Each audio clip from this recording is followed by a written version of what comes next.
The law offices of Ron Scholes presents Miller on Sports, the only sports show that keeps you glued to your seat. Everything else is just talk. Now, here's your host, Richard Miller. Oh, it's another beautiful, wonderful day to be alive in the city of Jacksonville, Florida. Welcome on in. This is Miller on Sports right here on Talk Radio 600 WBOB. Always brought to you by the law offices of Ron Scholes, a law firm of military veterans fighting for you. Check them out at YouHurtWeFight.com. Baseball writer for Fangraphs.com. Check him out, Fangraphs.com. He joins us right here on the program. How are you, Michael? I'm doing well. Thanks, Richard. Excellent, excellent. Well, I want to first start off with, I think, the biggest story this week. Maybe 1A and 1B has been Derek Jeter and Albert Pujols. We saw Albert Pujols coming off the DL after 15 days. Instead, it was supposed to be 6 weeks, but here he is 2 weeks later, and he comes back. Do you think this adds to the legend of Albert Pujols, or is this more of, hey, I want to finish this contract, look at what I can do? I honestly don't think it's I think it's neither, although the mystique of Pujols I think is fun to talk about. I frankly think that that the severity of the break was very minor, and think small hairline fracture, and I think it doesn't inhibit his swing at all.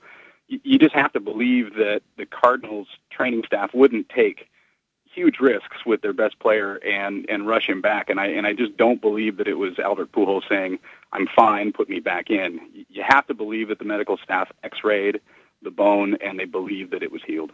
And now I'm just trying to think, Albert Pujols, St. Louis Cardinals, and then any other team and any other player, is there another player that's just as important or more important to any other team in Major League Baseball? Well, in terms of identity, I don't think so. Albert Pujols is the franchise for the Cardinals, and I'm certainly one that very much hopes that he finishes his career a Cardinal. Mm-hmm. I as well. Do you think they get that contract done after the season? Well, it's probably not going to be as big as Albert was hoping for unless he has just an absolutely monster second half.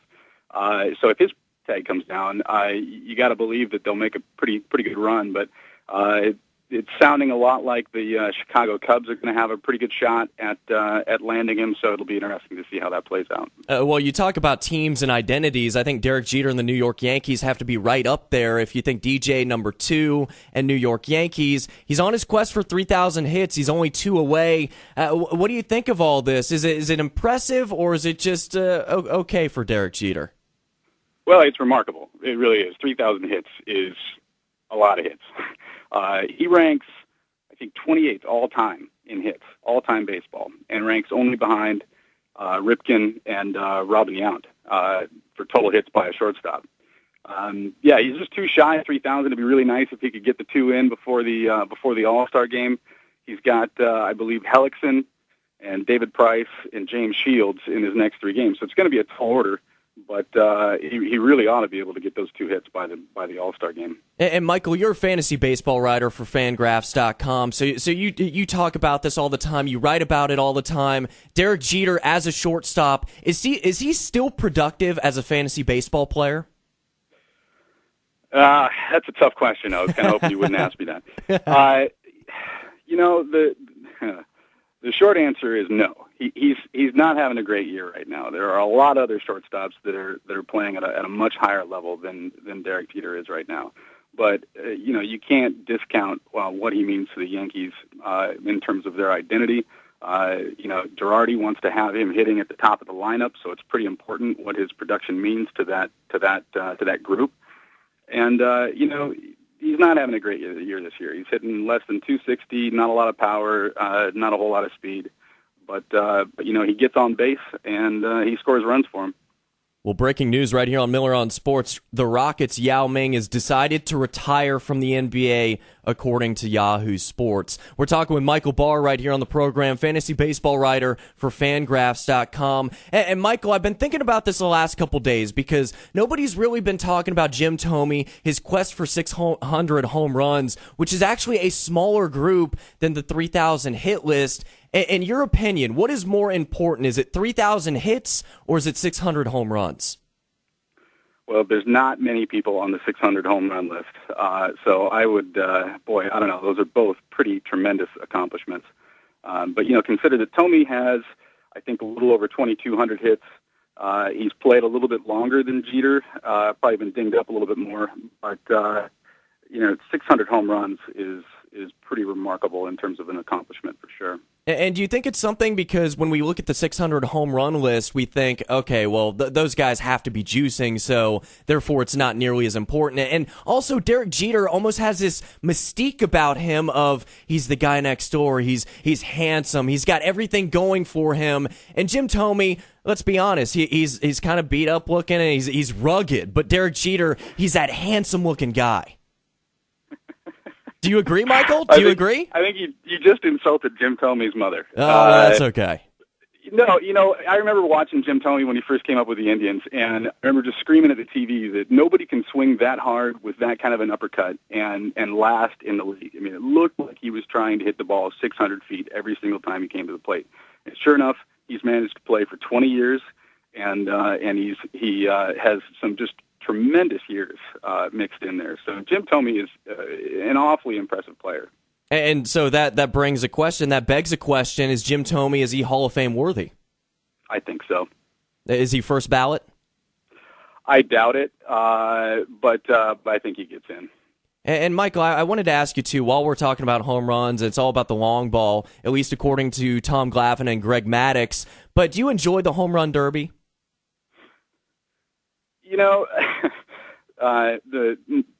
My brain says no, but my heart says yes. I think that's everybody, isn't it? Yeah, it's just a lot of fun to watch. People go up there and launch balls, and I think it's going to be especially fun to watch at Chase Field because that's a place where in the thin air the balls travel a long way. And it was interesting, too. A sports writer brought up the fact that maybe the Derby should incorporate aluminum bats. I know it's not the first time this has been brought up, but would you be in favor of that? No, I don't think so. I mean, they don't use aluminum bats during the season, so why bother? I mean, it's not like these guys are having a hard time leaving the yard to begin with. Matt Kemp averages 411 feet on his home runs right now, so Jeez. I don't think that he needs an aluminum bat. If you're going to use an aluminum bat, we might as well throw golf balls at him, too. They can hit it out of the stadium every time. Hey, I think I might watch that, Michael. I definitely would tune in. Chris Berman, that would be pretty enjoyable. Also, the year Jose Reyes has been having, not just fantasy-wise, overall-wise, and there's talk of maybe trading him. Should the Mets keep him or try and get something in exchange for him? Well, yeah, Jose Reyes is having an amazing comeback year. Not that he was bad last year, but after missing, all of the previous year, there was a lot of concerns that he wasn't going to be able to return to the kind of player that could have kind of that combination of great batting average, great speed, and just overall production that makes him one of the better offensive players in the National League. If you're a Mets fan, you want him to keep him, but I think it's really all about price. And right now, from what I've heard, the price tag that Reyes is thinking of is not something that they're willing to pay. That being said, I don't know what kind of a package they're going to get back for him right now. There's probably teams that are not willing to pay a premium for him because he just landed on the DL and he's got 3 weeks to go with a bad hammy. And when your game is stealing bases and getting on base and creating havoc, you need pretty healthy hamstrings. And the hamstring is something that has been a problem for him in the past, and I think it really hurts his value in terms of trade right now. I'd like to see him stay a Met. Absolutely, I would as well. Michael Barr, fantasy baseball writer for Fangraphs.com. Check out all his writing at Fangraphs.com. And also, Michael, we talk about Jose Reyes, Albert Pujols, all these guys having great seasons right now. But the pitching this year has been phenomenal. Cliff Lee, Jared Jurgens, it's really been impressive. What has been the difference this year? Is there something different, or guys just really pitching lights out like Justin Verlander, et cetera? Yeah. Well, they say that this is the year of the pitcher, and it really is pretty tremendous, the amount of depth that there is in starting pitching. I mean, when you look at, the Seattle Mariners, of all teams, has the second best ERA from their starting pitching squad in all of baseball, just behind the Philadelphia Phillies. That's just ridiculous. Nobody expected that. Guys like Doug Fister and Vargas having tremendous seasons. But yeah, I mean, there are some pretty eye-popping statistics coming out of certainly in the National League, both leagues. But Cliff Lee, this last June, he pitched 42 innings and gave up one earned run. That's a .21 ERA. That's ridiculous.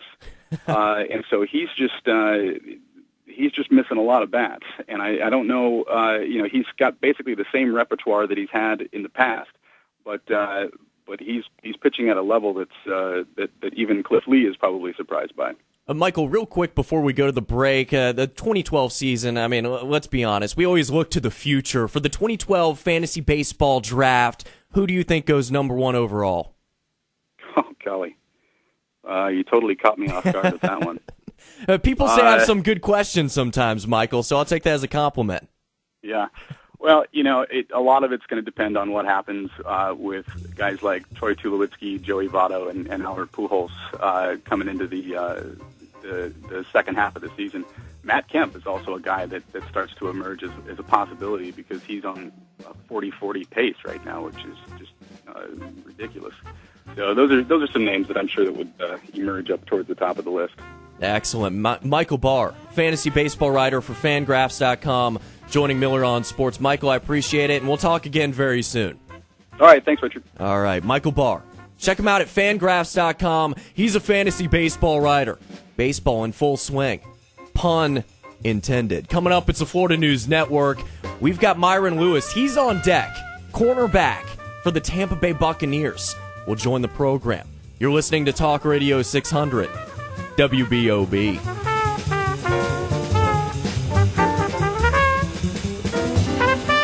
Your new home for the best conservative talk radio in Jacksonville. Talk Radio 600, WBOB.